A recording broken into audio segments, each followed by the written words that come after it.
सादर नमस्कार, सादर जय जिनेंद्र। क्षमा न्यूज चैनल कहीं भी कभी भी सही और सकारात्मक समाचारों के लिए देखना और सुनना न भूलें।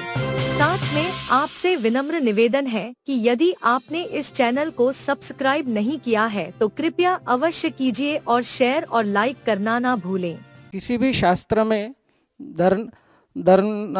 पद्मावती देवी या पद्मा ऐसा कोई उल्लेख नहीं आता, सिर्फ धरणेंद्र एवं उनकी देवी ऐसा उल्लेख आता है।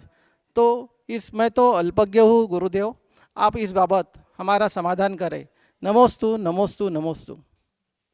सबसे पहले तो एक बात बहुत स्पष्ट विवेकपूर्वक समझे कि आजकल बहुत सारे ऐसे विषय तथाकथित बातों को सुनते सुनते ही बन गए हैं। बहुत सारी आगम की कहानियाँ, बहुत सारे किस्से और बहुत सारी बातें मात्र सुनी सुनी है। किसी ने कुछ कहा और ये तो आप बहुत अच्छे से जानते हैं कि एक की दो, दो की चार, चार की 16 होने में समय नहीं लगता। कहीं ना कहीं आगम के साथ तथाकथित ज्ञानियों के द्वारा कह दो या समय समय के प्रभाव से कह दो, बहुत सारी बातें जुड़ती गई है, कुछ बातें घटती गई है, कुछ बातें जुड़ती गई है, जिस कारण से ये सत्य या जो हकीकत है उससे आज के श्रावक और श्रावक ही नहीं, बहुत सारे साधु वृंद भी अज्ञान दशा में है या अनजान बनते हैं। तो इसके पीछे पहले तो हमें आगम प्रमाण बहुत अच्छे से समझना होगा। इसमें किसी भी प्रकार से कोई दुराह नहीं है कि जो उपसर्ग दूर करने वाले जीव भगवान पारसनाथ के चरित्र के से संबंधित रखने वाले हैं, जिन्हें आप कमठ के उपसर्ग को दूर करने वाले महान उपकारी के रूप में धरणेन्द्र पद्मावती के रूप में स्वीकार करते हो, इसके विषय में भी और जो पद्मावती और मातंग आदि देव जो यक्ष यक्षिणी के रूप में प्राप्त होते हैं, इनमें बहुत सारा कन्फ्यूजन है। कई सारे मंदिरों में आपने देखा होगा कि एक तरफ क्षेत्रपाल विराजमान होते हैं, दूसरी तरफ पद्मावती विराजमान होती है और उनको ही यक्ष यक्षिणी के रूप में स्वीकार किया जाता है।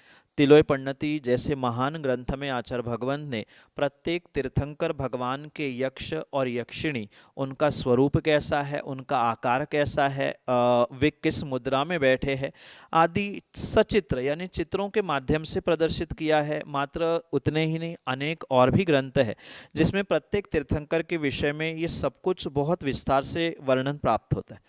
अगर इसी विषय में हम चर्चा करें तो ये स्पष्ट तिलोय पण्णति में उल्लेख मिलता है कि भगवान पारसनाथ स्वामी के यक्ष यक्षिणी का जो नाम है, जो कि बहुत सारे लोगों को आज पता ही नहीं है, ज्ञात ही नहीं है।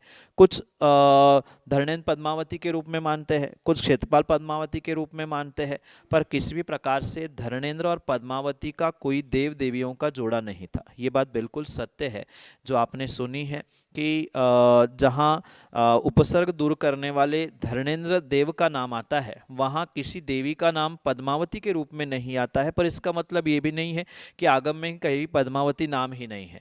आगम में पद्मावती नाम है, पद्मा भी नाम मिलता है और पद्म भी नाम मिलता है, जो कि तीर्थंकर पारसनाथ भगवान से ही संबंध रखता है। पर यह ध्यान रखना, वह उपसर्ग दूर करने वाले के रूप में नहीं है, अपितु जैसे मैंने कहा 24 तीर्थंकर भगवंतों के अपने अपने यक्ष और यक्षिणी तय है और उसकी ही प्रकार से या उसी प्रकार से ये विषय प्राप्त होता है। जैसे मातंग देव और पद्मा या पद्मावती या पद्म, इन तीनों नामों से वह यक्ष और यक्षिणी जो शासन रक्षक देवी देवताओं के रूप में स्वीकार किए जाते हैं, इस प्रकार से इन दोनों का उल्लेख तिलोय पण्णति जैसे अनेक ग्रंथों में प्राप्त होता है। पर पद्मावती का जोड़ा जो धरणेन्द्र के साथ वर्तमान में बनाया जा रहा है या क्षेत्रपाल जी के साथ बनाया जा रहा है, ऐसा कहीं भी उल्लेख नहीं मिलता।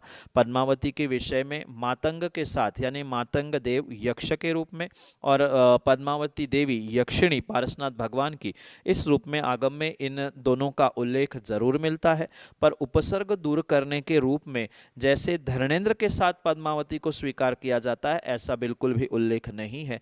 कर्नाटक में कई सारे ऐसे स्थान हमने अपने आंखों से देखे हैं जहाँ पर ये साक्षात ये चित्र बनाए हुए, मतलब प्रतिमा ही ऐसी अंकित की है कि फण फैलाया हुआ है और उसके पीछे एक देवी बहुत बड़ा दंड लेकर, छत्र लेकर खड़ी हुई है।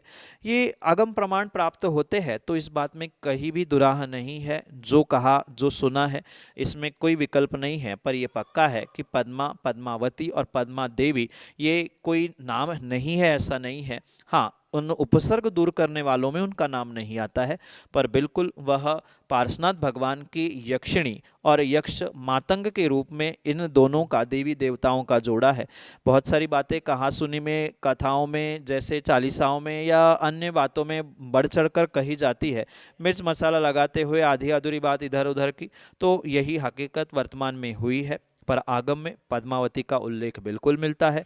पद्मा, पद्म या पद्मावती के नाम से मातंग देव की वह देवी यक्ष और यक्षिणी के रूप में जोड़े से भगवान पारसनाथ स्वामी के शासन रक्षक देवी और देवता के रूप में स्वीकार किए जाते हैं।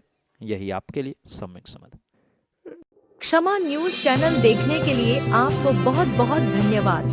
सादर प्रणाम। सादर जय जिनेंद्र।